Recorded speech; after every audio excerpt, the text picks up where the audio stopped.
Out yonder, there was this whose world which exists independently of us human beings, and which stands before us like a great eternal riddle.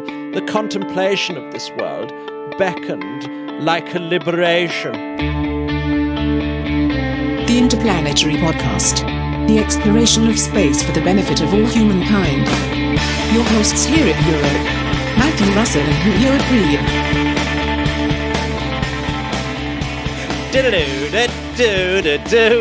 Oh yeah, baby, Einstein.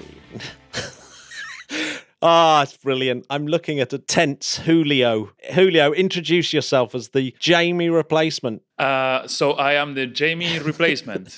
Those are some big shoes to fill. They're tiny shoes, actually. I think he wears like size 3 or something. Yes, I'm a little bit nervous to be your first co-host. It's really, after 200 episodes, you guys have built something really impressive, and like I said, some big shoes to fill from Jamie's tiny feet. And yeah, why not? I can say that I'm nervous, but I was really looking forward to this. I listened to this show almost religiously. Many times you guys are talking with each other, and I just want to interject and add something. So this is my chance. Oh, yes, brilliant. With episode 201, we have a new co-host. This is absolutely genius. Awesome interview that we've got as well via Julio, who I should point out is also one of the Spodcats. Possibly the first actual proper Spodcat as well. Yeah, I think it was your idea, if I'm honest. I think it was during our trip to Cologne, which I said you should be making money out of this. And look at you now, millionaire. Literally a millionaire, laughing all the way to the and space I got bank. nothing out of it. You know, you never know. You might start getting a cut. I think it would not be ethical to take money from hardworking people. The worst thing is you probably have to start putting money in. Anyway, Julio, this is going to come out on the 4th of September. 4th of September, which I think is... Here's my favourite fact of the day. 1998. Isn't that far away, is it? Google, founded by Larry Page and Sergey Brin. 1998. That doesn't seem that long ago, does it? It feels like yesterday. 22 years of Google. That's it. Yeah. I remember when I came to Europe, because I'm originally from Argentina. When I came to Europe, that was 2004. And I think it was that year or the year after that, I just then started using Gmail. So even back then, Google existed, obviously, but it was not such a household name as it is now. Time goes very quick. Eh? Yeah, that is insane. But 40 years before that, one of the space legends of the week, Jacqueline Hewitt, was born, and she was the first person to see an Einstein ring, hence the quote. Do you know what an Einstein ring is, Julio? I'm not an astronomer, but I assume it has to do with the way that we look at objects far away, that the gravity of other objects that might be along our line of sight might change the shapes that we see or the placement of objects. Absolutely correct. So yeah, like a normal like glass lens, it's gravity bending space-time. But do you know what's really weird about this? I was reading about this. Yeah, the Einstein ring, or the Einstein Traulsen ring. I don't really know how to pronounce that. The Traulsen ring. We'll get onto this Czech guy. Traulsen, yeah. Basically, Einstein predicted that light would be bent by gravity in 1912. But that's 4 years before general relativity. So I'm still a little bit lost about why Einstein thought light would be bent by gravity at that stage. But yeah, he predicted it in 1912. But it wasn't for another 12 years that this Orest Traulsen predicted that you would see a halo ring. So that's the first mention 12 years later.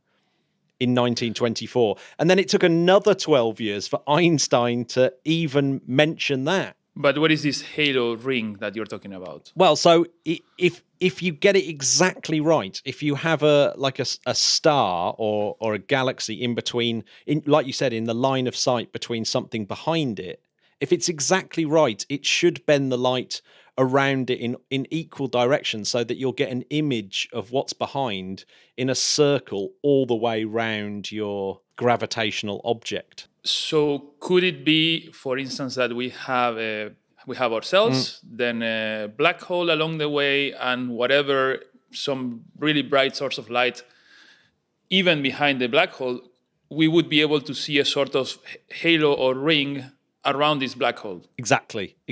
In fact, I think black holes give you really good ones. Black holes even do it to their own accretion disk.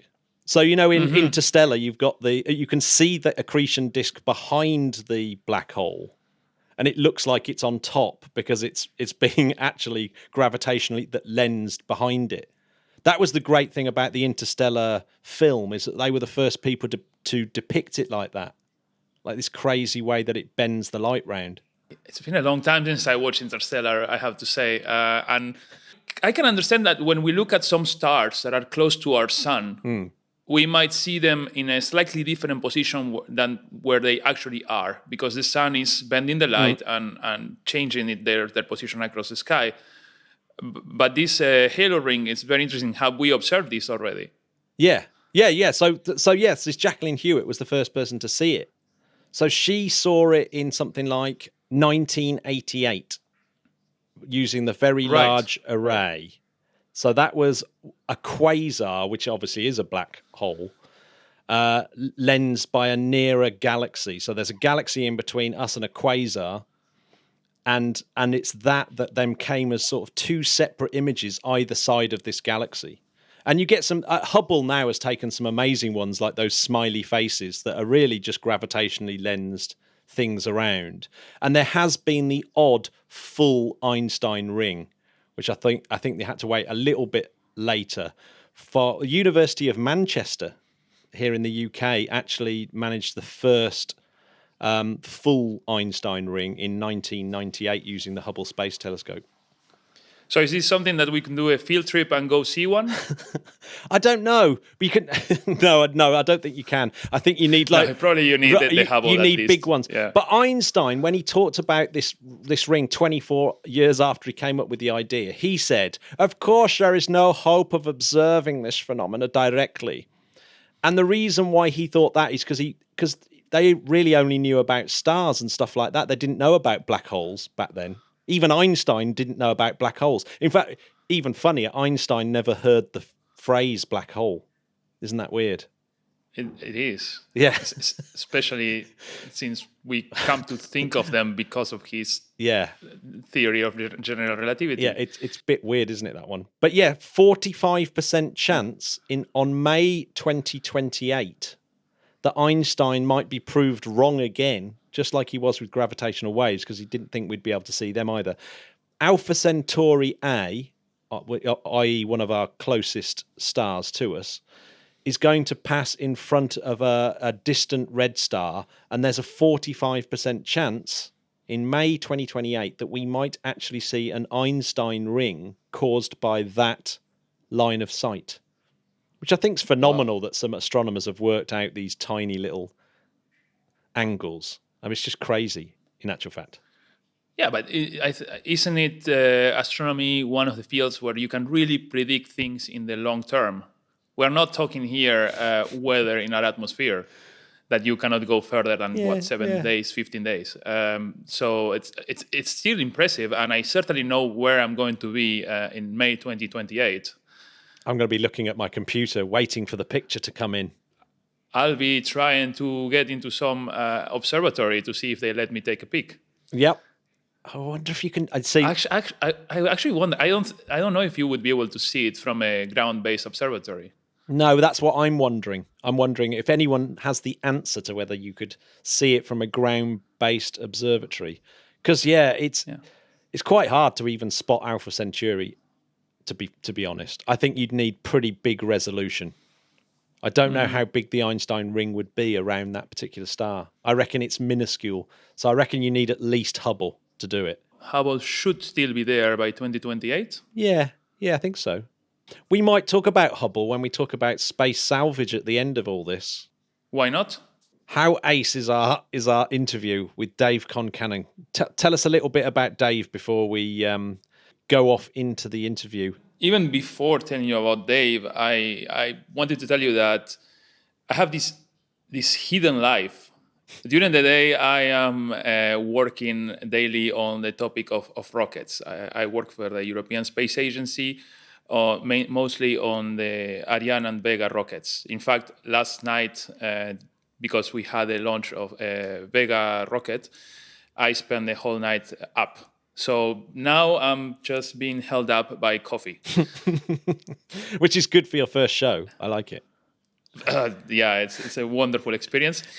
But in this hidden life that I have this secret passion for the common area between space exploration and sea and undersea exploration. There is a lot in common there.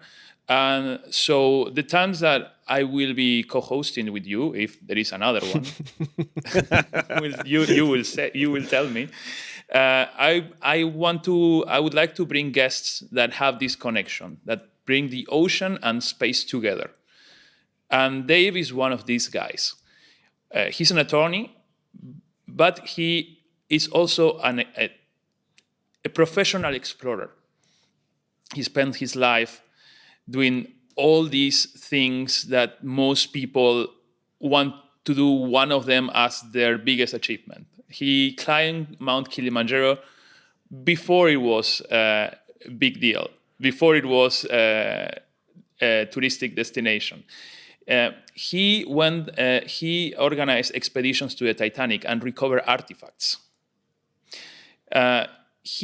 Most important, and why we connected with him, he is the guy behind the recovery of the Apollo F1 engines. These were the engines that were on the first stage of the Saturn V rocket that took us to the moon. And if you remember a few years ago, in an effort by Jeff Bezos from Amazon fame, these were recovered, and then there was a big communications event about it. Well, it turns out that in August 2010 was the first time when Dave Concannon got contacted by Jeff's people, which he tells the story, and I think it's very funny. But then it was the 10th anniversary of this first contact. And I thought it's a fascinating story, and I thought it's a good moment to retell it to a new audience, to know what happened behind the scenes. I was reading Dave's biography, and it's one of those ones where you actually weep a little bit because you've done so little with your life in comparison. There's something quite extraordinary about how much he's done, because he seems to have a day job as an attorney at the same time as being an explorer, and I'm not quite sure how he's juggling all of that, but it's incredible. Yeah, it's this personality that you picture of, like, these guys in the 30s, like, yeah, attorney by day, explorer by night. It's like a superhero of sorts. Yeah, he is a bit of a superhero, and the best thing was we woke him up on his birthday to do this as well. Yes, he was so gracious to receive us on that day, and well, I hope we were not too. I hope we treated him well. Yeah, and I love the fact that the very first thing I spot in the background is that he's got a nice guitar collection. But before we get to the interview, he mentions a chap during the interview who's got an intriguing name, Lee Solid, who's 84 and still going strong. And he mentions Lee Solid. So I thought I'll look him up and make him our Space Legend of the Week. And this is cool. He's a rocket guy, so he's an engine guy. But the funny thing about this is, if he set up a engine company of his own, it would be the Solid Rocket Company. But that's not what he does at all. No, because he was working mostly on liquid propulsion. Propulsion. And one of the big engines that he worked on was the F1 that we'll hear how it got dragged off the ocean floor in a bit. But yeah, he's born 1936, so roughly the same sort of age as Neil Armstrong and people like that. So that era of people, I think 1936 is when he was born. He may have been born in 1935. depending on whereabouts in the year, because I couldn't quite find his date of birth, but from any of his bios. But yeah, he's watched pretty much every single major launch, really, because he's been involved with the space program since 1960. So his very first launch was an Atlas intercontinental ballistic missile. He was there for the Apollo 11 launch because he was the base manager for Rocketdyne. And so part of his job was briefing von Braun about how they were getting on with the F1s and things like that. It's crazy. That's just insane. And so, yeah, he was kind of in charge of 33 engines that were on the full stack Saturn V. So that you got your J2s, your F1s, the Ascent engine on the lunar module as well. So that's one of the most important engines there is, because if that fails, that's it. You're stranded. You're stranded on the moon, which is just horrendous. So yeah, he was there as a member of the Atlas Mercury team, the Apollo Saturn team. He put the first American into Earth orbit, John Glenn, 1962. But the thing that he seems to be most pleased about is the helping to build the space shuttle engine, the SSME, the space shuttle main engines, and he considers those the pinnacle of rocket making, the RS-25. So that's his favorite rocket engine. These people, the achievements of this generation, if he was born in 1936, as you say, the year of the moon landings, he was in his mid-30s. And he had this huge responsibility and huge career already by then. It's always humbling to see these guys. I wonder if he had been involved in any of the wars at the time. Probably not. No, I don't think he was. No, so he was. He'd gone to college as an engineer, but I think he would have been way too young for World War II. That's for sure. Yeah. He grew up on a farm in South Dakota, and apparently, a lot of these space companies and military companies loved people from the Midwest of America because they were born on farms and they had this attitude, this sort of, it was hard to be born on a farm so you had to have this kind of stoic attitude somehow. And so a lot of them ended up working at these places. And of course, what was amazing about the Apollo era is that a lot of the serious guys didn't think it was going to happen. So a lot of the young people got their big break for exactly that reason. If you look at all the people that were involved in Apollo, they're actually really young. Yes, it's one of those. Of course, I have read and listened to lots of history of the Apollo times, and they always mention that in the mission control room, most people were in their 20s. And if you were one of the managers, you were in your mid-30s, and you were one of the old guys there. Yeah. It's just, I mean, it's mind blowing. It is a bit mind blowing. Yeah, his wife. He met his wife Shirley at high school. They were childhood sweethearts. They got a few kids. Tried out architecture first, and then just got a phone call from Rocketdyne in California. And when he got the phone call, he's up to his knees in snow, working on a farm. Someone from California phones and says, "Do you fancy coming out to the sunshine?" So he thought, well, why not? He genuinely, apparently never really thought about being, he never thought about space and stuff like that. He got into engineering because of the farming thing and then ended up, he went to the Dakota School of Mines and Tech. He must be one of their most famous alumni, I would have thought. But yeah, so he went on to do just these amazing things and eventually he was sort of very, very high up at Rockwell and Rocketdyne. So, he's had a stellar career of which, some of the world's most amazing rocket engines built under his kind of tenure and the person looking after it. And as we'll hear, he kept some of the documents that were valuable for this search. It's just amazing. His story that I thought was really fascinating was that the big engineering problem of the F1 is the fact that they sort of vibrate themselves to death because of the sort of fuel injector has this sonic wave that moves across it and smashes it to bits. Because it's 3 feet. Obviously, the F1 is just this enormous, the most powerful rocket engine ever built by quite a long way. But the instability just meant it would blow itself apart. And they, by setting explosions off inside the combustion chamber, were able to sort of work out how to solve this problem, which solved it for everyone. So the Russians, everyone used this piece of data that they sort of gathered in trying to solve the way that they absorbed these sonic shock waves that were traveling inside the rocket engine. But that's what's great about science. Once you solve the problem somewhere, Yep. everyone else can learn from it.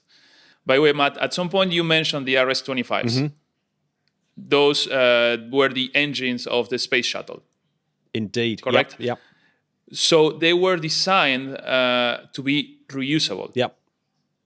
Okay. What it's interesting now is that these same engines will be used for the SLS rocket. So it means that these designed for reusability engines will end up on the ocean floor. It's mad, isn't it? Which brings us back to our interview, which is about someone who goes and recovers rocket engines from the ocean floor. Indeed. Our guest today, Dave Concannon. And he does mention Lee Solid at some point, as you said, and there are some funny stories behind that. I wonder what Lee Solid thinks about the RS-25s ending up on the ocean floor.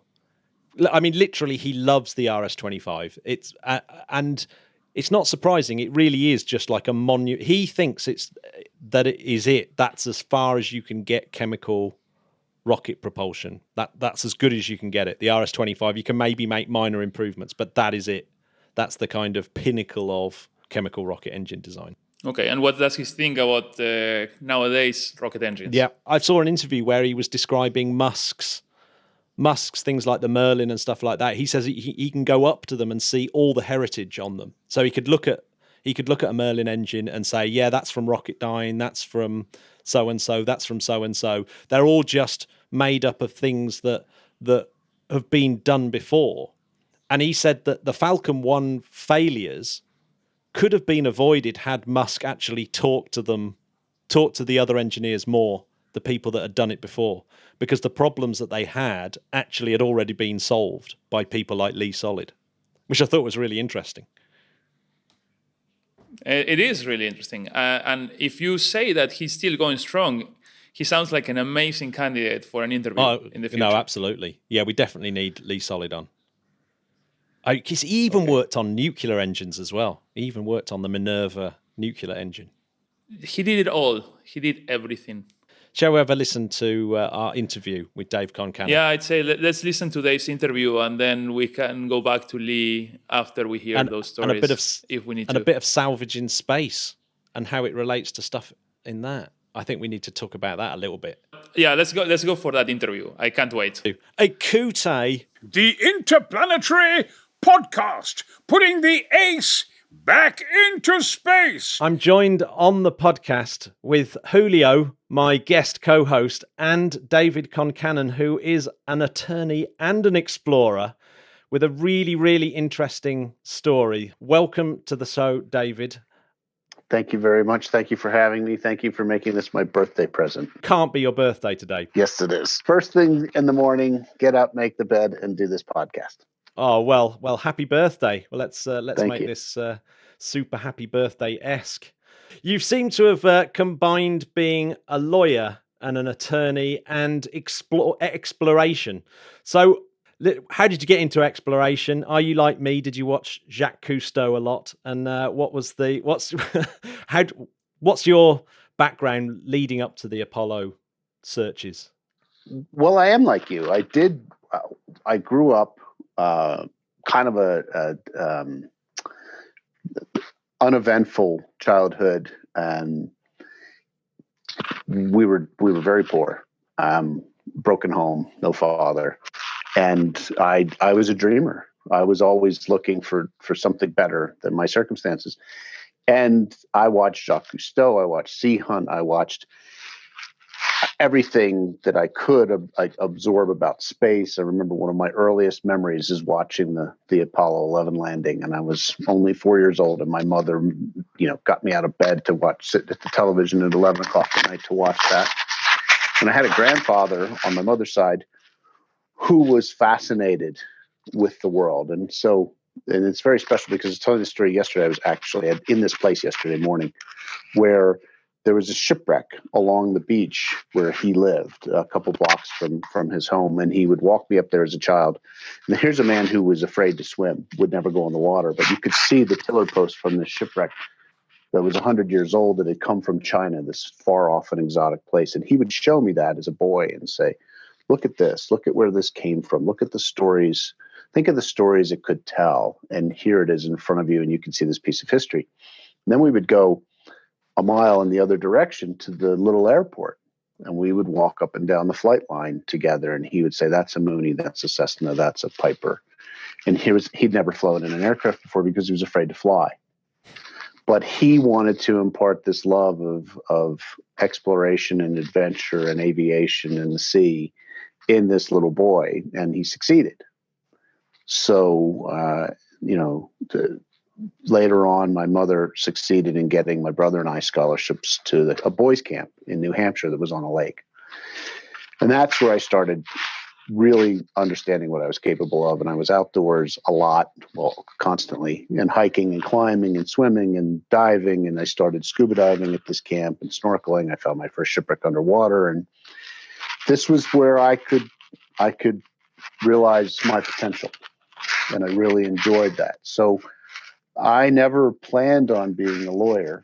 I did plan on going to university, and I'm the only person in my family that ever did. And I have a finance degree, but the stock market crashed. So I ended up in law school to wait out the recession. And I hate lawyers. I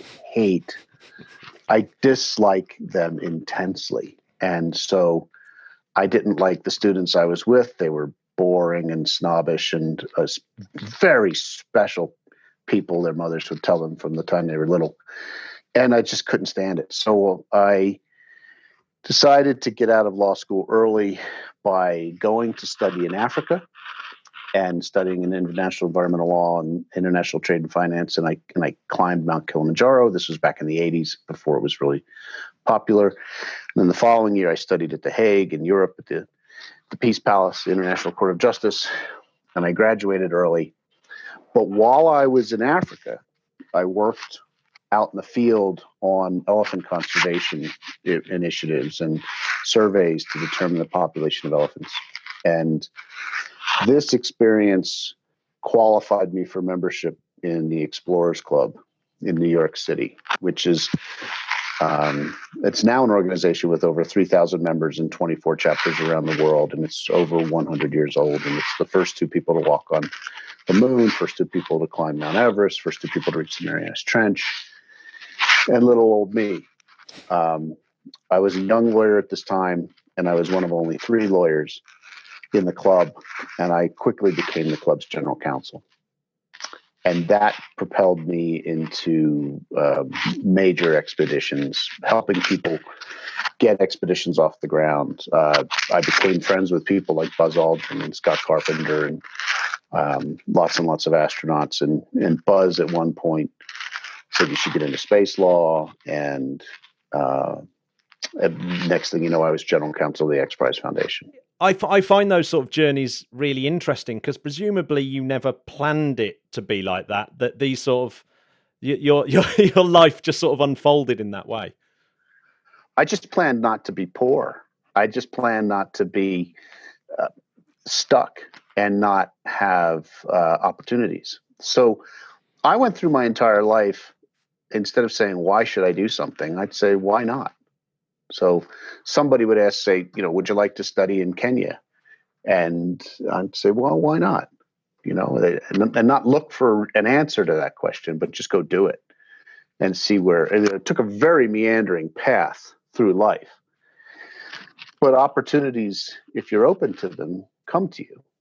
And if you don't talk yourself out of it, then you will pretty soon realize you're doing it. and then the stone rolls downhill. Before we get to Apollo, we have to mention Titanic, because I noticed that that obviously that's got to be a big part of your build up to this. It is. It was very early on in my membership in the Explorers Club. I was sitting at a board of directors meeting with Don Walsh, who is a hero of mine, and in 1960 he was the captain and the pilot of the Bathyscaphe Trieste, made the deepest dive in history with Jacques Piccard, and I cherish my relationship with Don, and that's another thing. I've had mentors along the way, like Don Walsh and Buzz Aldrin and others that have helped me, and I'm a good listener, so I follow their advice. But Don was going to go to the Titanic, and there was a lawsuit over access, and he asked me if I could help him, and I said yes, and that brought me on a different journey where I ended up taking this case all the way to the Supreme Court of the United States and winning lawsuit over access to the wreck and other historic shipwrecks. And after I won the case, the company that I beat asked me if I would work for them and would I organize their expedition to the Titanic, because I seem to have a knack for that. So I said yes, and I immediately hired all the defendants from the prior lawsuit, and we did the 2000 expedition of the Titanic to recover artifacts. And then that stone just kept rolling. And then Jim Cameron asked me if I would help him. So I helped him with his 2001 and 2005 expeditions. And then Jim asked me to go out with the U.S. government in 2003. So long story short, I ended up doing 3 expeditions to the Titanic and being an advisor to 8 or 10 expeditions. And I would go and I made 4 dives to the wreck site, explored 5 miles on the bottom, and that was part of the job. I have to say it was a good part of the job. What it seems to be a simple question, but I'm afraid it might be a complicated answer. When you go to these wrecks and you recover something, who owns that? Technically, the person that owned it when it went underwater still owns it, if you follow the American system of justice and the British admiralty laws, and even the French. In most European nations, there's been the law of admiralty has developed over 2,000 years, and it's essentially the person that lost it still owns it.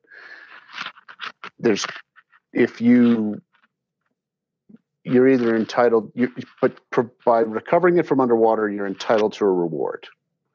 And if the person that owned it doesn't come forward to pay you a reward, you can receive the item as the reward. Otherwise, you can receive financial compensation or some other type of compensation as the reward. That's the simplest way to describe admiralty law. Finders, keepers on the one hand, and a salvage award on the other hand. It's one or the other.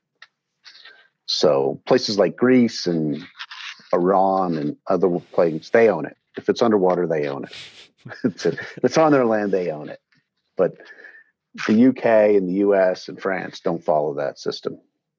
That's interesting. How do they decide what the reward is, though? So NASA go, here's 10p for that. Well, what do you refuse? But generally, you submit evidence to the court on what it costs to recover something.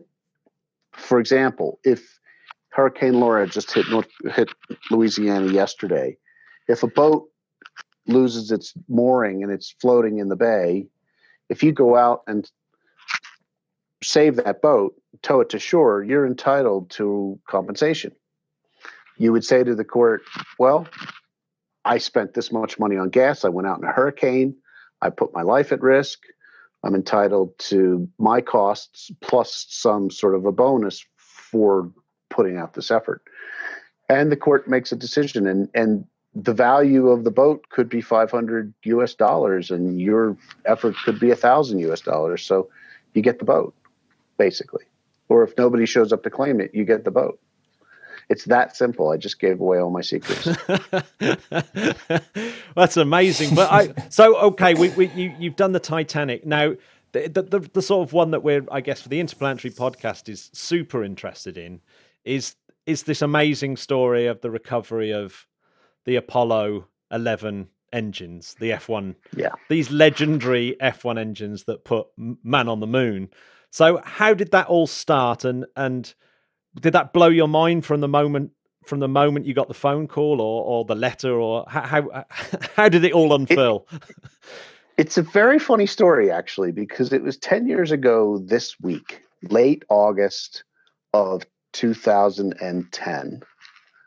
I was in my office outside Philadelphia, and I got 2 phone calls that day. The first was from somebody that told me a fantastic story about how the Knights Templar sailed up the Delaware River to the port of Philadelphia and settled America long before anybody else. And it was obvious that this person was odd. And so it was a fantastic story, but I really wasn't interested. And it was a slow day. And that doesn't happen very often, actually. So they got the weird Knight Templar story. And I thought that was interesting. I'll go to lunch. I came back from lunch. I get another phone call. And this is a woman who won't identify herself, won't identify where she's from or where she's calling from. And she asks me if it's possible to recover an F1 engine. And I thought to myself, sure. I mean, F1 racing, Honda makes them, McLaren makes them, Williams makes them. You know, I'm sure you can get yourself an F1 engine. I just don't know why you're asking me this question, but it's a slow day. And I'll talk to you because I'm bored, and this is better than the last guy.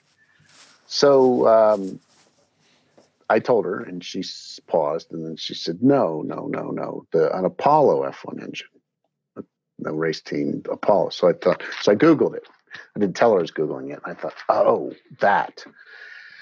And so I said, yeah, sure, it's possible to recover an F1 engine. Does anybody know where they are? No, NASA didn't track them. We know where they were going, but that we don't know where they landed. So the next question was, how would you do it? And I said, that's a longer answer. That's going to take some research. So we took some time and we answered the question. She gave me a fake company name and a fake name and all that. So about 2 weeks later, they called back and this was her boss's, and it turned out to be Jeff Bezos's family office. And they said, Jeff is really interested in finding and recovering the engines from Apollo 11. And like I did when I was 4, he watched the landing when he was 5, and he attributes this to being the seminal moment in his life that was the catalyst for all of his success that followed. And he figured that if we could bring back a flown object that could tell the story of the achievement and everything, that would perhaps inspire some other 5-year-old or some other person to do something significant, do something great.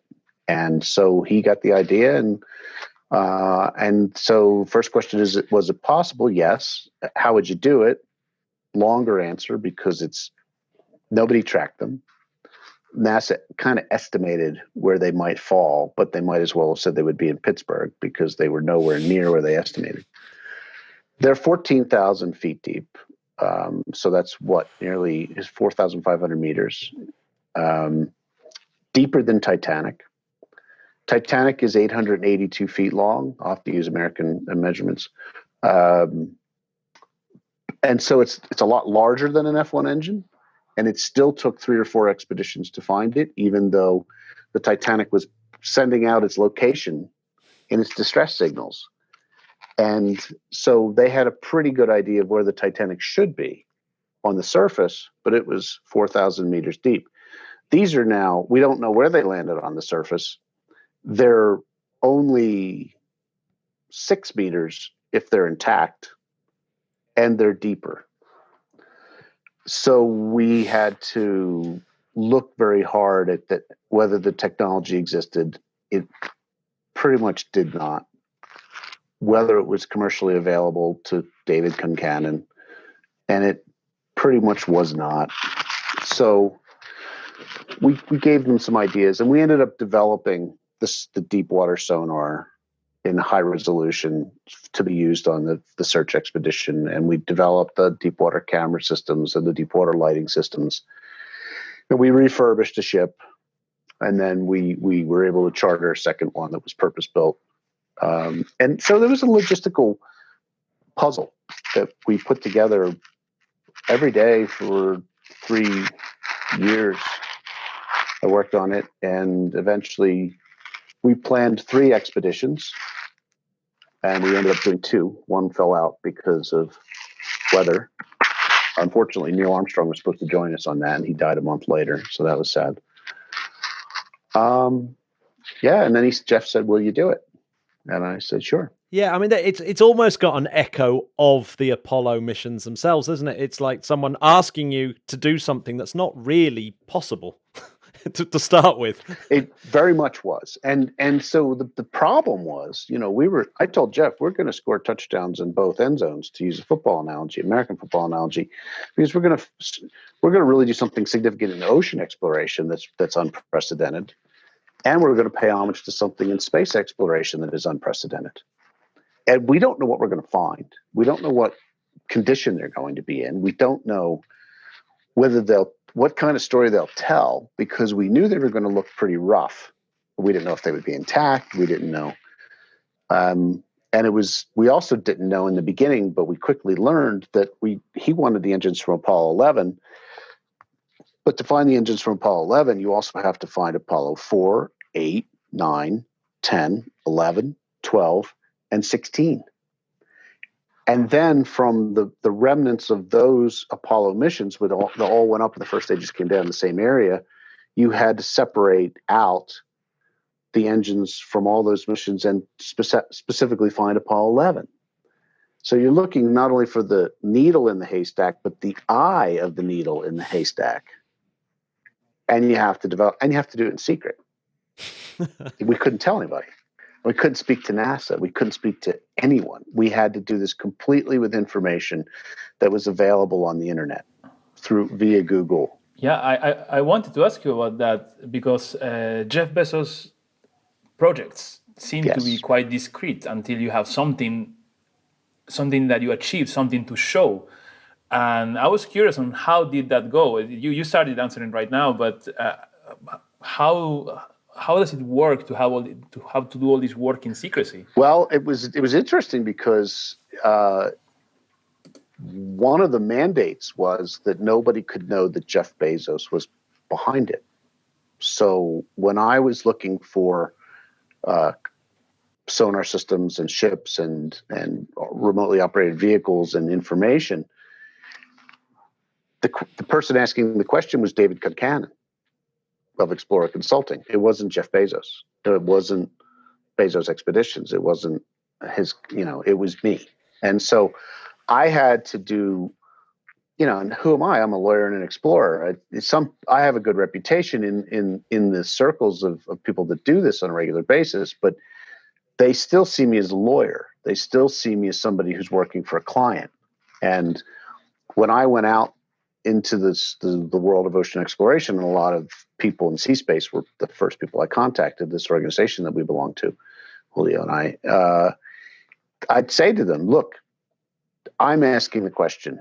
You can't ask me who I'm asking it for. If you do ask me who I'm asking it for, I'm going to hang up the phone and not speak to you again about this. And most of the people took my reputation and my name and my personal connection to them and said, okay, that's fine. Some didn't. And I would say, okay, thank you, and hang up the phone. And that was it. Woods Hole got that treatment. Woods Hole, one call, and they came back and they said, we want to know who you're working for. And I said, okay, well, thanks for your time, and hung up, and that was the end of it. So it was very difficult. It was exceedingly difficult. But I pulled in a couple of key advisors, and the core group was 4 or 5 people, including me. Eventually, we had over 100 people working for us on the project. When we did the search in 2011, I didn't tell them what we were looking for. I didn't tell the sonar team or the ship what we were looking for. If they had contractors in work rehabbing the vessel, they wanted to know. They wanted to know who I was. They wanted to know what this was for. and we wouldn't tell them. And eventually they got the idea that we were searching for Spanish galleons and treasure. So I didn't lie to them, but I helped them to believe that by bringing, when we go down to visit the ship that was being rehabbed in Virginia, I would bring books on Spanish galleons, and I would bring engineering drawings of Spanish galleons, and I would put the books in the research lab, and I'd hang the pictures up and leave. I come back 2 weeks later, and the books are disturbed, and the pictures are fingerprints on them and things like that. So I let them believe what they wanted to believe and help them to believe what they wanted to believe. And then 2 days out to sea, after we left and they couldn't communicate with land anymore, I took all those pictures down and put up this gigantic 8-foot-long engineering drawing of the S1C first stage. And they never believed that that's what we were actually looking for. They always thought, yeah, he thinks he's so smart. We're looking for Spanish galleons. We're not falling for this rocket thing. If I was there, I would think it's more believable to be looking for Spanish galleons than spaceships. Oh, sure. They thought this rocket nonsense. I didn't just fall off the back of a truck. I didn't fall out of a tree. I don't believe that. But they never knew Jeff was behind it until almost a year later, when we announced to the world that we had found them. And I sent messages out to my search team and said, I owe each of you a Kindle, because this is who we've been doing this project for. And, unfortunately, only 3 people, including myself from the search, went on the recovery, which gets all the attention because Jeff was on the recovery with his family and we were out for a month. And, but of the 2 expeditions that we ended up doing, I thought that the search was better, frankly. I thought it was the best. I never had fun during this project at all, but it was always interesting. It was always fulfilling. But I thought the search expedition was more fulfilling and more interesting than the recovery. So there's another secret. Yeah, I mean, I think the really fascinating bit there is the fact that NASA weren't involved at all. That I mean, how did you know that they hadn't tracked things? How did you know? I mean, there must have been some information that they kept that could have been useful for trying to pinpoint where they landed. Yes. So 2 things. It's been 10 years since I started this project, and I still have never spoken to NASA in any kind of an official capacity. And it's kind of funny because I have given presentations at NASA facilities, but I've never talked to anyone. I saw Charlie Bolden, who was the administrator of NASA, at the 50th anniversary dinner at the National Air and Space Museum. We were seated at the same table, and he said, his eyes got huge. He said, "You're the guy. I know who you are. I know your name. Oh, it's great to meet you." And I said, and he's retired now. So I said, just thanks for not getting in our way. We said nothing to them ever. And the reality is that NASA has moved on. The people who worked on the Apollo project are no longer there. They're retired and they're dying off, which is sad. I did speak to them last September in Huntsville, Alabama, and I was delighted to speak to the retirees from this program. These are the people we were paying homage to, and boy, was that a tough crowd for me. I was scared to death, but nobody at NASA knew anything, so there really wasn't anything they could give us. Now, what they did do is they were helpful. They put every single document that they had saved, not that they had generated, but that they had saved, online. And we had access to a lot of the flight plans, and there were always estimates about where these things would come down in tables on page 27 or something that you could look at. And they're actually reproduced on Wikipedia because people have nothing to do apparently and put them on Wikipedia. But so we had documents to look at, but we didn't have anybody we could really talk to until a friend of mine who was the flight director at Kennedy Space Center from Gemini through Apollo through Space Shuttle started putting me in touch with the people from Rocketdyne that built the engines, their retirees network. They literally called themselves the Pancake Breakfast Club. All the retirees would get together and have pancake breakfast on Sunday and talk about old times.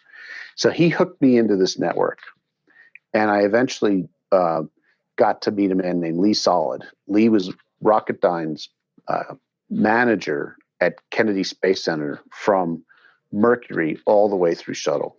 And he was responsible for all the launches for the entire American space program. He only missed 2 launches when his children were born, but he was at every other one. Wow.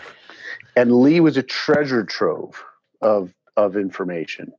And if I had a question, I actually tapped Buzz Aldrin at one point for something important. I didn't tell him why I needed it, but he gave me the answer I needed. It was a key answer. What does nominal mean to an astronaut? I needed to know that answer. Kathy Sullivan and Buzz both gave me the answer, but without knowing why.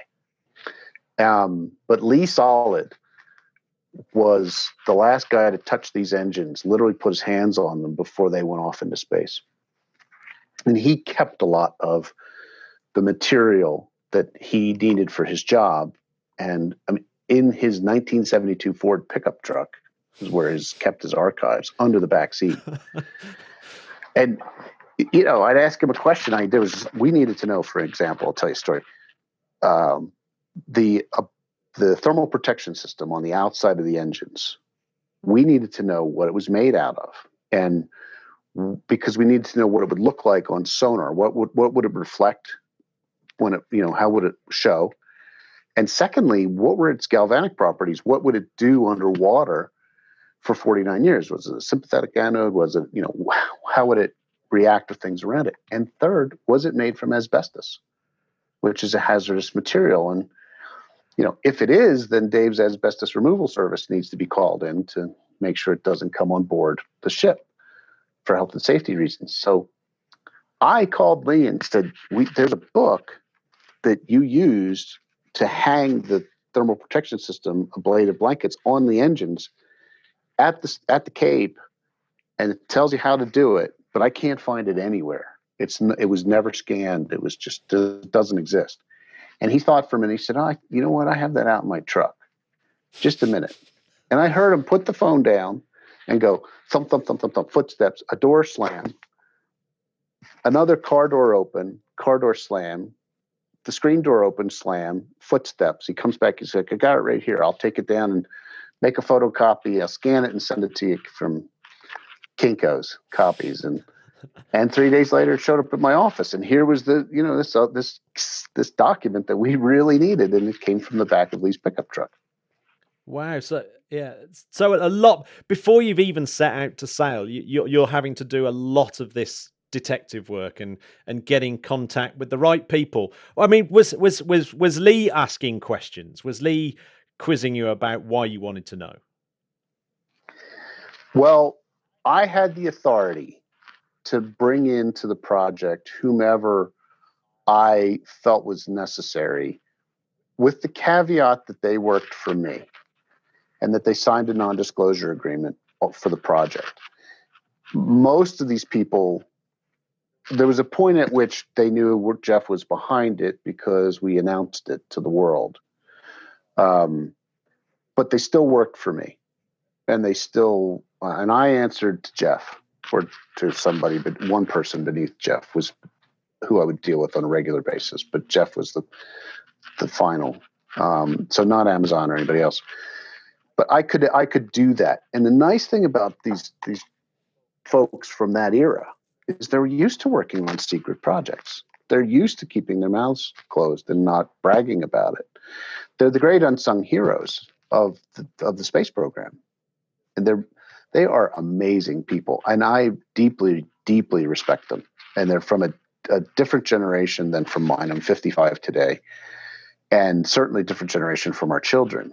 They're solid people, and so they never batted an eyelash. Once somebody vouched for me to Lee and said, I know Dave, he's a good guy, you can trust him, everything, the keys to the kingdom were given to me through this retirees network. And anything we needed, Lee would get on the phone to somebody else, and it would come from this pancake breakfast network of retirees from Rocketdyne. And it was magnificent. And we would never have been successful without them, ever. And it went like that. And so that makes me very, very proud of this project, because it really was dealing with the people that put these rockets up in the air and on the moon to pay homage to their work. And they were 50-50 behind it or against it, which I did not expect. There was some real resistance. And Lee explained to me one time, Lee Solid, that you have to understand, David, that these gentlemen they're older, they're retired, their friends are dying. Their life's greatest work was in this achievement. And the last time they saw these engines, they were launching off the Cape and on their way to the moon and taking 3 men to the moon and on something, and they did it successfully without fail. And that's the memory they want to have. They don't want to see what they look like today, because they know what they're going to look like today. And they feel like they will be less than the glory that they saw on the day they were launched. And that was a very entrenched feeling among a very large number of these gentlemen and ladies, mostly gentlemen though, until after we brought them up and after they were put on display. And I have to say that now I have yet to meet anybody that has said, I wish you didn't do that, in that group. And I have made the pilgrimages to them, to speak to them, to talk to them on my own dime. I'm not getting paid for it anymore, about this, to pay homage to their work. And it's a real thrill when somebody walks up to you, this little old guy, and he's barely able to amble up to you, and he says thank you, and he's got a German accent, and he was on von Braun's team in Huntsville. Or you meet the person that was in charge of the program, or I mean, they're just, every single one of them is amazing. Yeah, to speak to. Imagine the life journey of the von Braun's team. That just doesn't bear. It's just mind blowing. It really is, and I've had Apollo astronauts, a lot of Apollo astronauts, thank me, reach out, find me, and thank me for this, and I did not expect that at all. Jim Lovell and Al Worden and both of the remaining astronauts from Apollo 12 who then died within months. Buzz Aldrin. Buzz was the only guy who was like, why did you do that?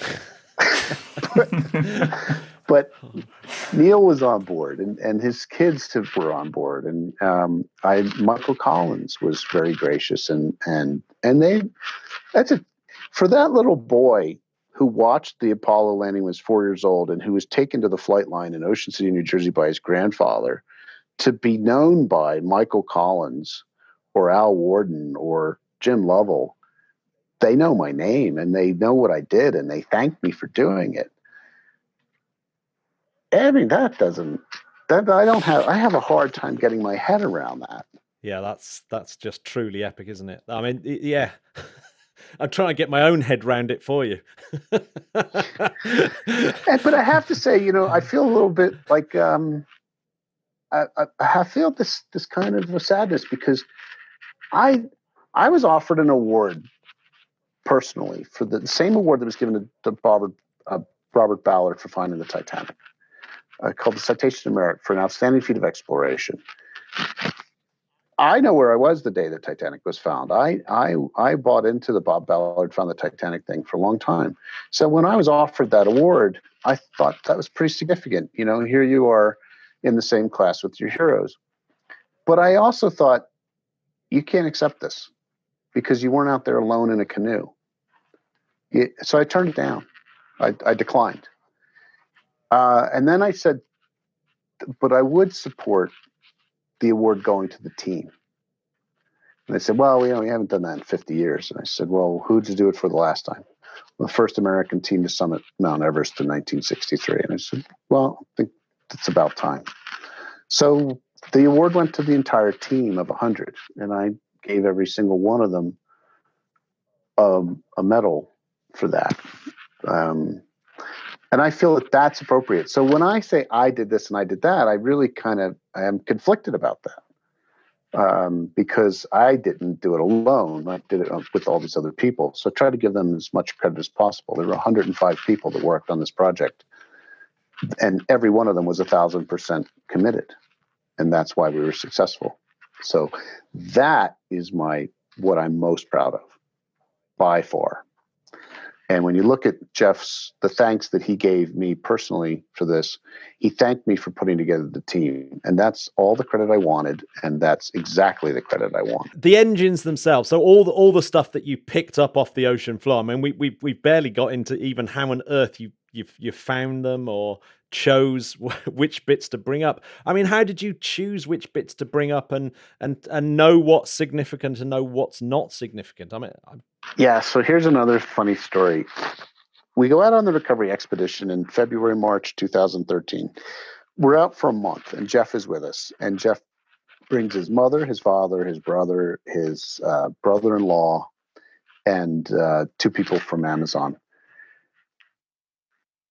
For some reason, we had the memos that went back and forth to Seattle are just epic. But we had said after October 2011, we did the search. By March, we identified the engines to 2011, put them in a memo in May 2012.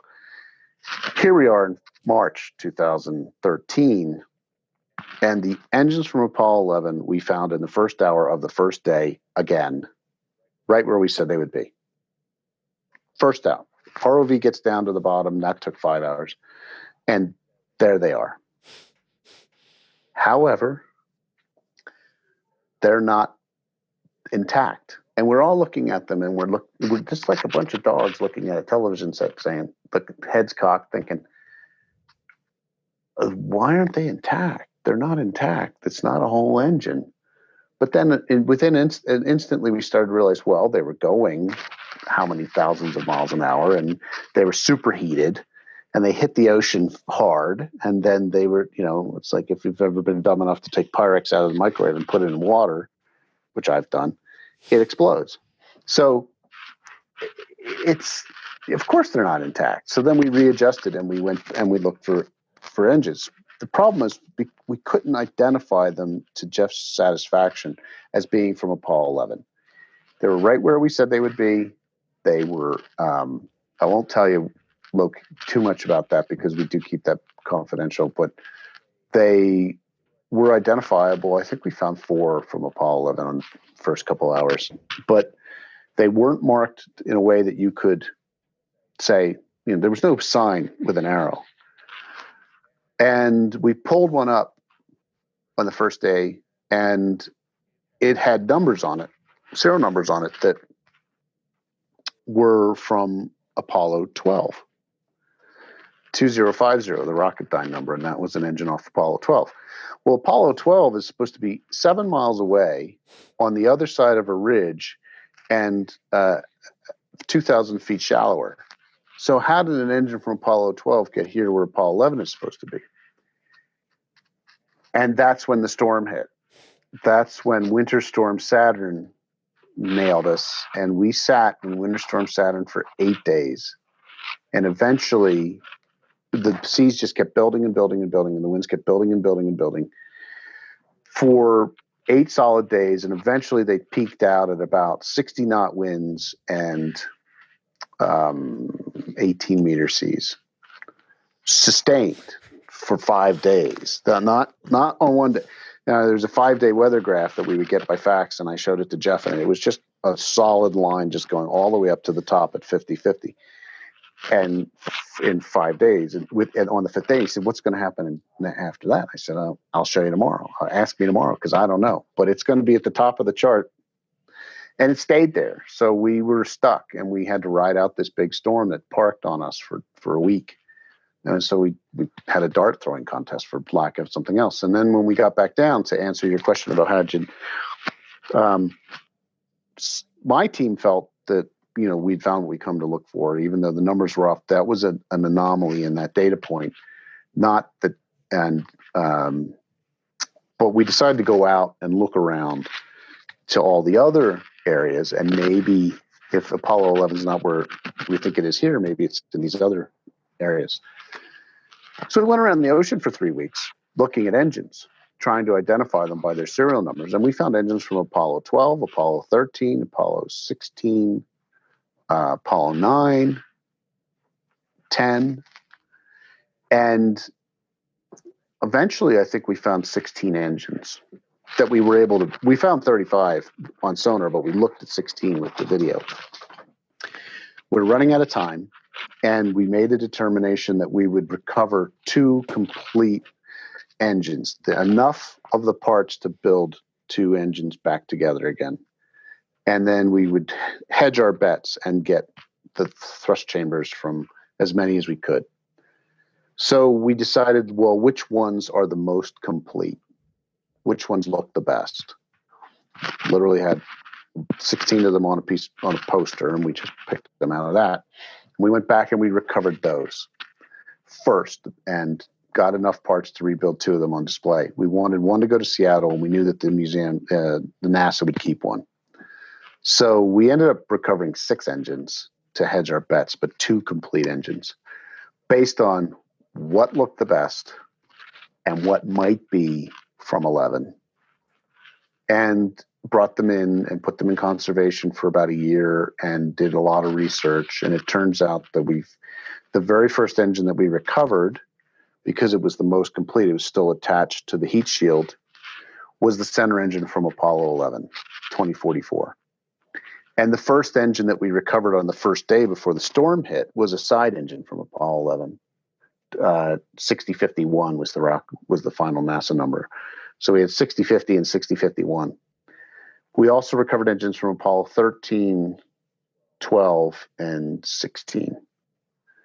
And that's how we'd selected them. Which ones were the most complete? So that must have been a magical moment when the serial number, when someone's first looking at the serial number and going, do you know what? This is actually an Apollo 11 one. That must have actually have been just gloriously good news particularly for Jeff Bezos. That must have been the money shot right there, right? Also a great story because it didn't happen at sea. If I give you a Titanic story, I recovered First Officer William Murdoch's bag, his personal bag. He was on the bridge when the Titanic struck the iceberg, and he did not survive. In the movie Titanic, he shot himself on deck. Well, I found his bag. It took 12 years to identify it as being his bag. And I told Jeff this story just to lower expectations. So it took several months from when we came back in. Most of the engines we recovered had serial numbers on them. Some did not. Some had confusing numbers on them. The center engine from 11, 2044, had no visible numbers on it. But there was a guy in the Kansas Cosmosphere, this phenomenal, I think it's the best space and aviation museum in the world, and I've been to a lot of them. He just got out of the U.S. Air Force, young guy, asked for a job. They gave him a job literally hosing down the artifacts and doing the conservation. He was puzzled by this, and he had worked in an auto body mechanics shop. And one of his jobs was to find leaks in radiators. And to do that, he would put a black light down in the radiator, and the dirt and the organic material rust would collect on the bottom at the leak, and it would fluoresce under the black light. So he thought, well, maybe the paint from the 1960s was made of organic material and not synthetic material. And maybe if I run a black light over it, it'll fluoresce, and I can see more than I can see with the naked eye. And the visible spectrum is this. So maybe if I get some yellow safety glasses and a black light. So he did. He went to the auto parts store on his way to work, got a black light, got a pair of yellow safety glasses, went to work, turned off all the lights, and ran a black light over all the engines, and boom, up pops the number 2044. Only visible under a black light. And here it is. It's the center engine from Apollo 11. And they took a photo of it with a phone and sent it to me, and I sent it to Jeff and said, you're never going to believe this. But I love this guy. He's like 25 years old. He's just, just somebody's thinking that day, maybe I'll try this. What do I have to lose? And it cracked the mystery. It completely solved, That. And it's so appropriate. Yeah, It's just. Yeah, that is brilliant, isn't it? I mean, that's just one of those moments in it that you just go, "Oh, well done." Yeah, I'm going to buy you a beer for the rest of your life every night. So where have all these engines actually ended up? Are they all on display, or some of them still in storage? Or Yes to both. Most are on display. The Seattle Museum of Flight they opened their display, and I opened it with them in 2014 or 15. And then we did two things. 2017, I'm sorry. They have a dedicated Apollo place at the Museum of Flight, which is also a phenomenal institution, really impressive. We opened that in 2017, and Jeff came and he spoke to school children, which was always his goal. That's how he introduced it on a Saturday morning to a bunch of kids. And I was there, and he thanked me. And then I did all the press and all the banquets and things like that. 2019. So there's two engines in Seattle, one from 11, one from 12. One is on display and one is not. The other items, mostly from Apollo 11, are in this traveling exhibition with the Apollo 11 command module, which was making its way around the U.S. for 2 years, while a new wing at the National Air and Space Museum is being built in Washington, D.C. And that is going to be dedicated to Mercury, Gemini, and Apollo. And most of the Apollo 11 artifacts are going on display there when it opens. It hasn't opened because of COVID, but it will. Kansas Cosmosphere has those artifacts on display now until they're ready to go to Washington. And then there are some other stragglers that are out there. I know they were given to NASA. I thought they were going to go on display at the Kennedy Space Center, but I have not heard confirmation that they have. So there you go. We got two in Seattle, one in Kansas. Probably the other two are floating around with NASA. My personal preference is that they go out on tour. People get to see them internationally as well. Do you have a favorite? Do you have a favorite engine? I have a least favorite engine. What's your least favorite engine? My least favorite engine. I really I got sick of Apollo 12 because Apollo 12 kept showing up like a bad penny everywhere we were. And we thought that the 2050 engine was from Apollo. I never did. Other people who I won't name did, who were certain, and they were not right, but they were always certain. And I was very happy to tell them they were wrong and I was right. It took a while, but so Apollo 12 was kind of the bane of our existence, and it kept showing up. And it's like, look, Jeff wants 11, Apollo 12 came last. All through this whole process, I downloaded from iTunes the audio from the Apollo program, and I kept it with my music on shuffle because that's how I listen to music. And I was always struck how the Apollo 12 astronauts got a bad deal. They took the same risks. They did the same thing. They went to the same place, but they just did it 6 months later, and nobody cared. And, whereas President Nixon flies all the way out to the middle of the Pacific to be on the Hornet or the Wasp and greet the astronauts while they're in quarantine when they're brought aboard, he can't even be bothered to make a phone call to the guys from Apollo 12. He can't remember their names. He invites them. He's like, well, you weren't the first person to walk on the moon, but I think you were the first person to sing on the moon.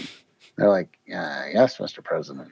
And, well, I'd like you to come to the White House for a barbecue sometime. And, it's just, they got a raw deal.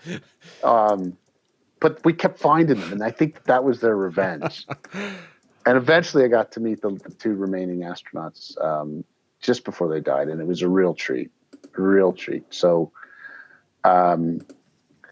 I kind of have a special place in my heart for that 2050 engine, the Little Orphan, the first one we recovered on the first day, that everybody thought was not from Apollo 11 except for my key guys and I. We were certain it was from 12 or 11. We were just going to find out.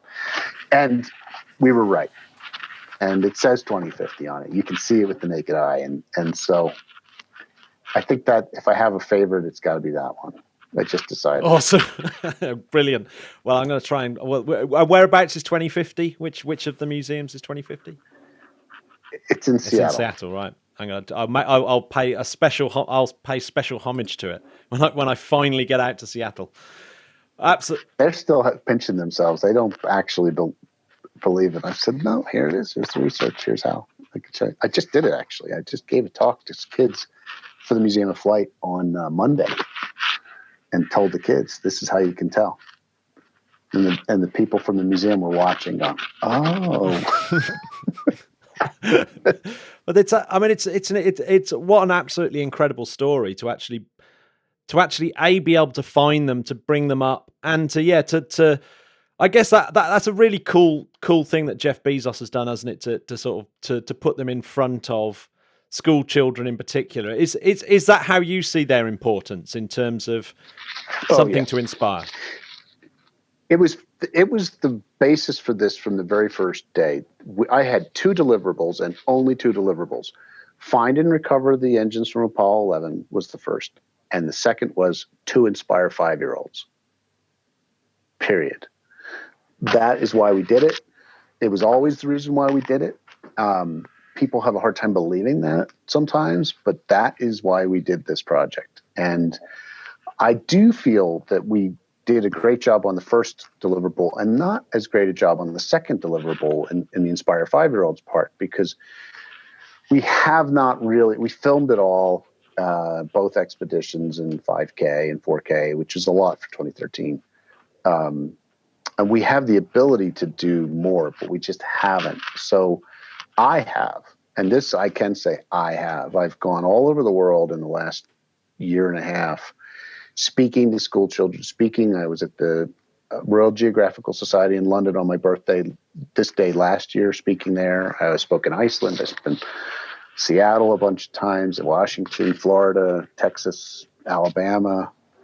I do Zoom calls like this for students to get the message out, to try and inspire these kids, or kids of all ages, really. Yeah.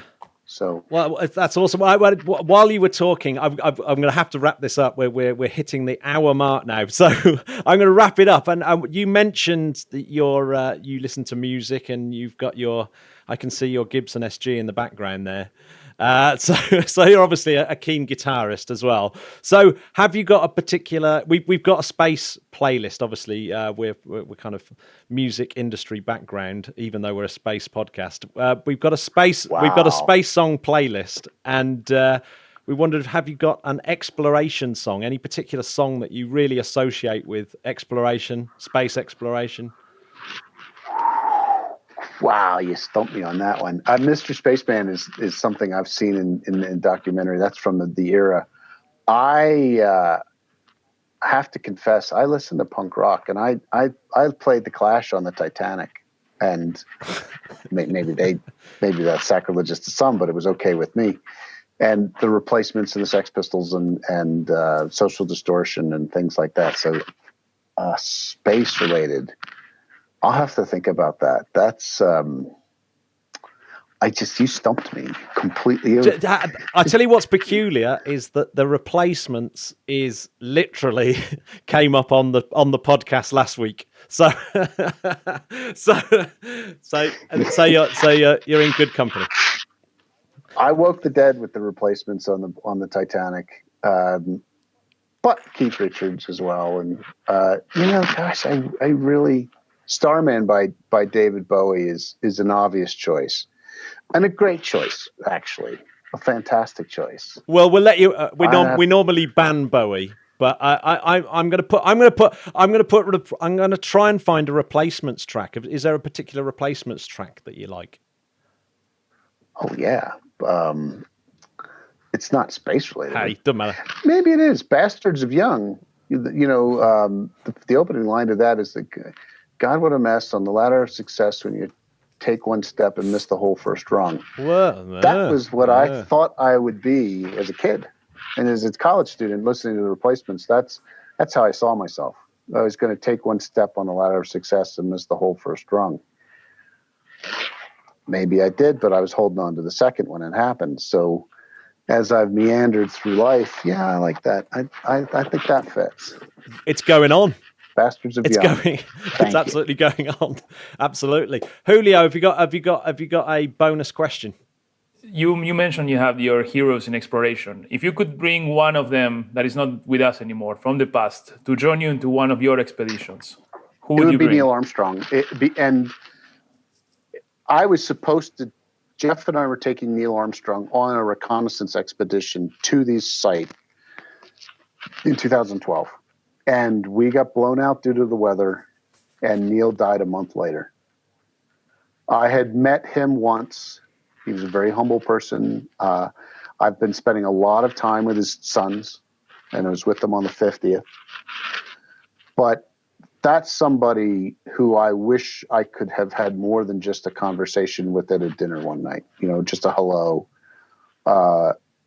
He's perfect for this. The next would be Sir Edmund Hillary, who I did meet several times and had who I have a deep affection for, because he's just an amazing person who doesn't think highly of himself. Didn't think highly of himself. I appreciate that. Nice to have a Brit hero there for that. He wouldn't have said that. He didn't like being knighted. He told me that specifically. He told a room full of household names in exploration, including Apollo astronauts. Get over yourselves. You're not that special. Oh wow! And he repeated it for emphasis, and then talked about how he didn't want to be knighted. But yeah, he's a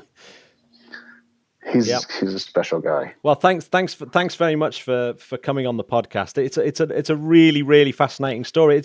It's one that kind of I felt passed me by more than it should have done. And I think it's about time that we gave it a little bit more of a push and said that it's actually incredible, and to celebrate Apollo and the achievements of people like Lee Solid building those incredible machines. So thanks very much, and happy birthday. Thank you for making the birthday start really well. I really enjoyed doing this, and I agree with you. I think we owe these people, men and women of that era, a deep gratitude for what they've done for us and for future generations. It's really I think it's unmatched. Thank you very much. That was awesome. Brilliant. Bye, gentlemen. Have a great day. The Interplanetary Podcast is alive! There we go. Do you know what? I absolutely loved that interview, doing that interview.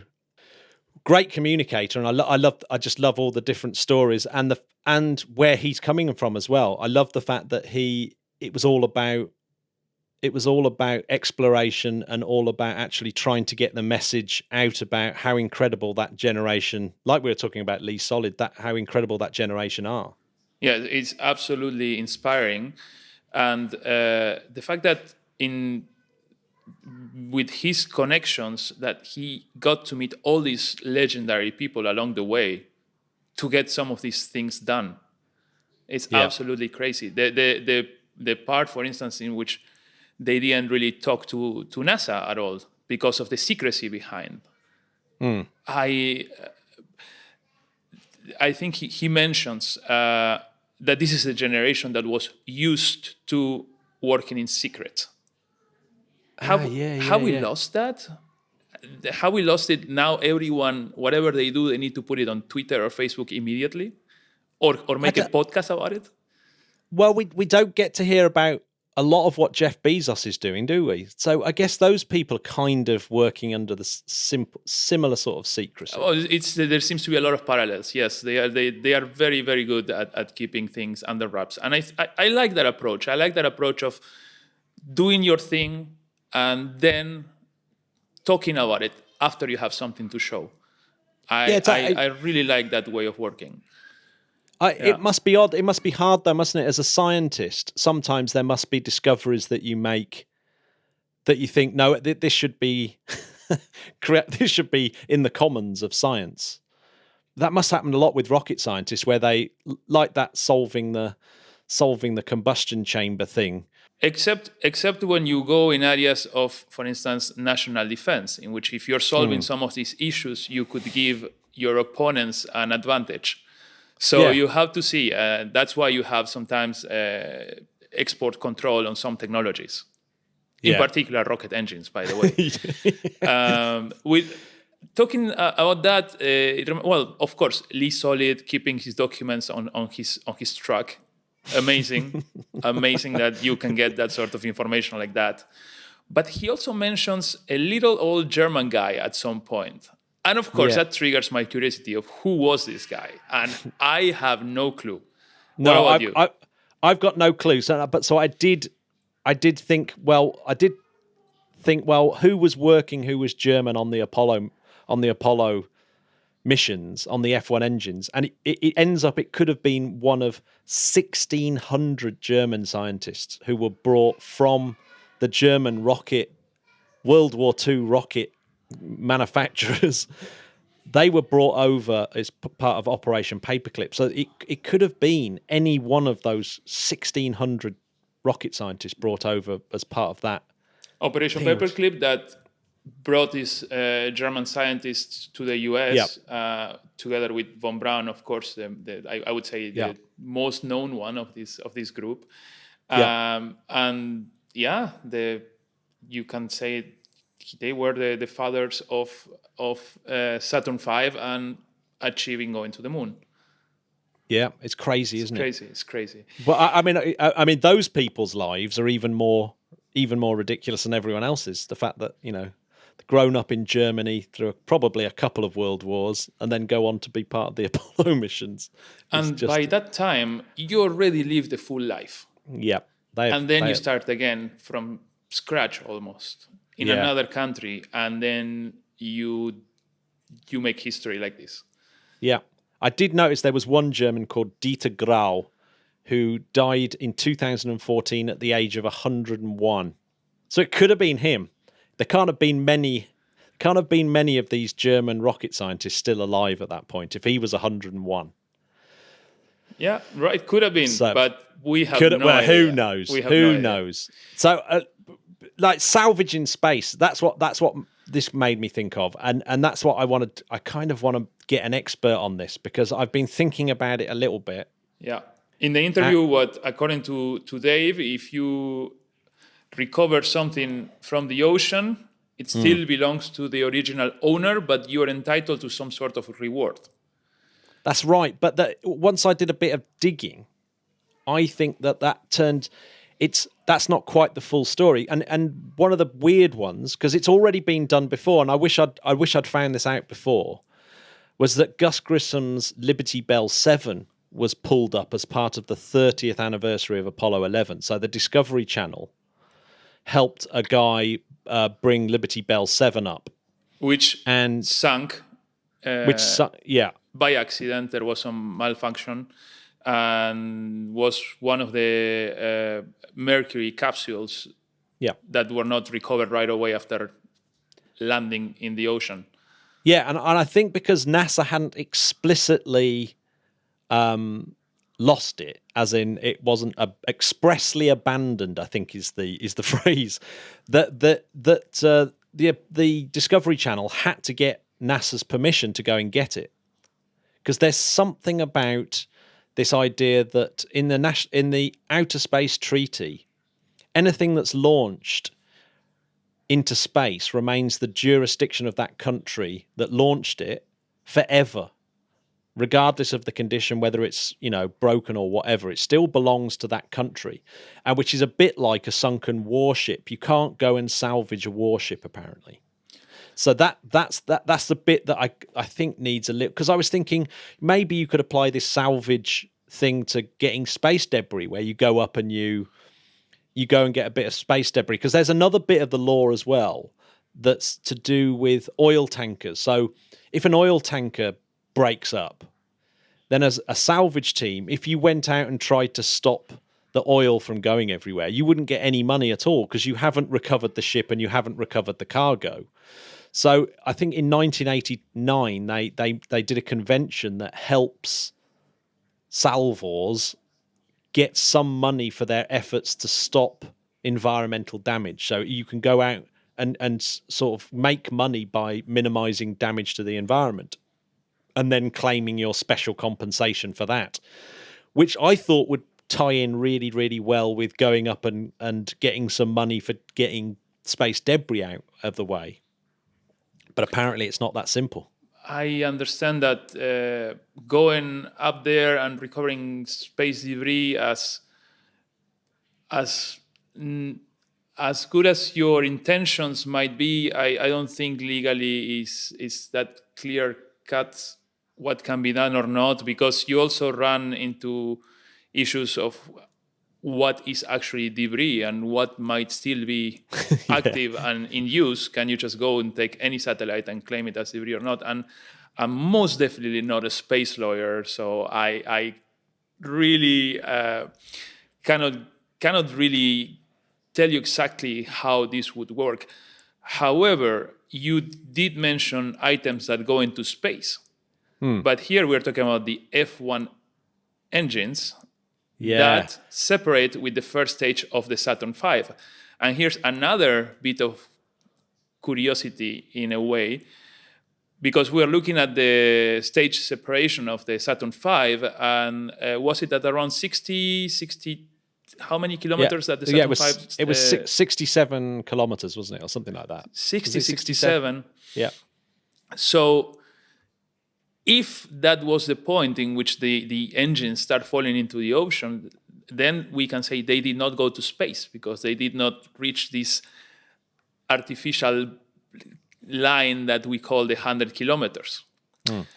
However, when the stage separates from the rest of the Saturn V, when the first stage separates, of course it doesn't start going down immediately. It continues on a parabolic flight without its own propulsion because the engines have shut down by then. But it continues on this parabola, which you and I were looking to see if it actually reached the 100 kilometers. And then we could say, were the F1s in space or not? And according to some charts that we saw, it's really there almost at the 100 kilometers line when it's the top of this parabola. So I don't think we could tell exactly. No, and I wonder if it makes a difference whether it tumbles. So as it comes off, if it tumbles, would it get to space, or because there's got to be some weird how high it would actually get depending on its orientation as it stages. Okay, but there is this semi-official definition that you go to space if you hit 100 kilometers, which, by the way, I think now the discussion is to lower it down to something like 80 kilometers. Well, I think NASA's is lower than that anyway, isn't it? It's 80 kilometers anyway. Yeah. Wasn't McDowell talking about this Yeah, subject? so Jonathan McDowell, defines it even lower than that, yeah. So maybe he can give us the hint here. Yeah. But anyway, so the F1s then land into the ocean. They get recovered. We know where they ended up. It's just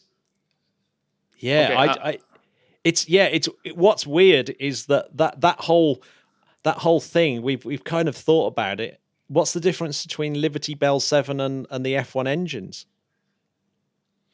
Because Dave didn't have to speak to NASA, whereas the Discovery Channel did. But you see, I would assume that they knew exactly where the Liberty Bell was. Yeah, or they never expressly abandoned the Liberty Bell. But did they expressly abandon the F1s? Presumably, yeah, because they would, they dumped in the ocean. That is like the end of their concern for them. Which was crazy as well. That they didn't even tell the shipping out there that they were coming down.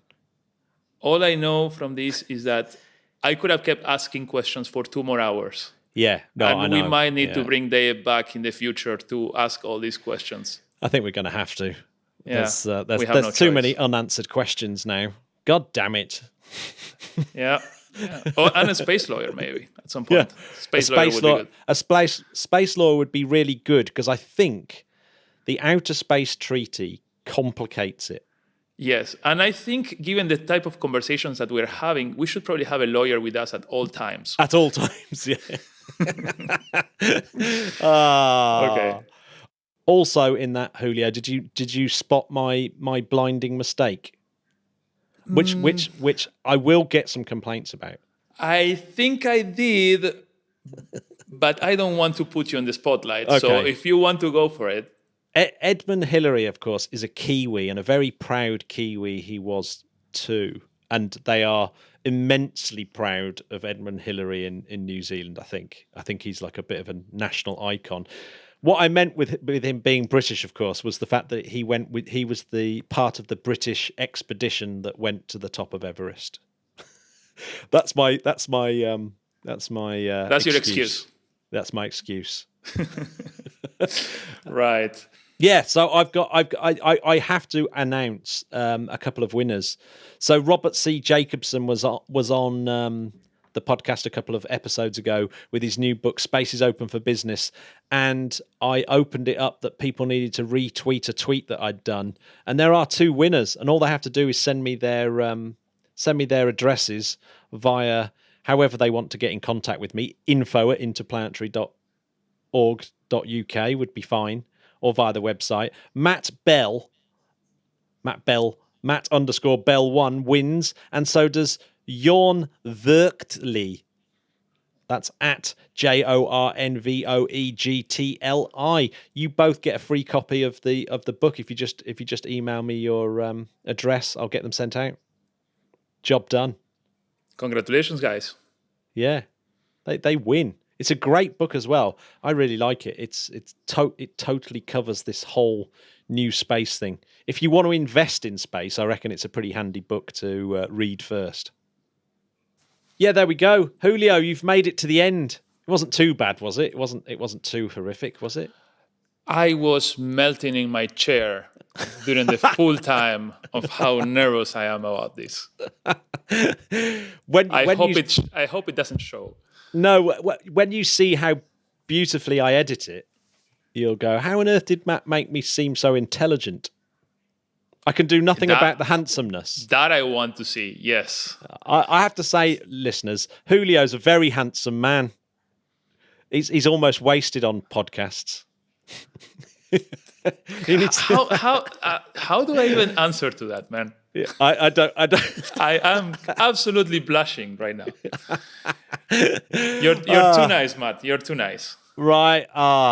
Julio, you're going to be back. You're going to be back soon for another episode because we've got an amazing interview for the next one. Yes, and she has done some really amazing things in her career in both space and ocean, exactly. Following Julio's theme. So you may be able to guess who it is, but we'll keep you guessing. Right.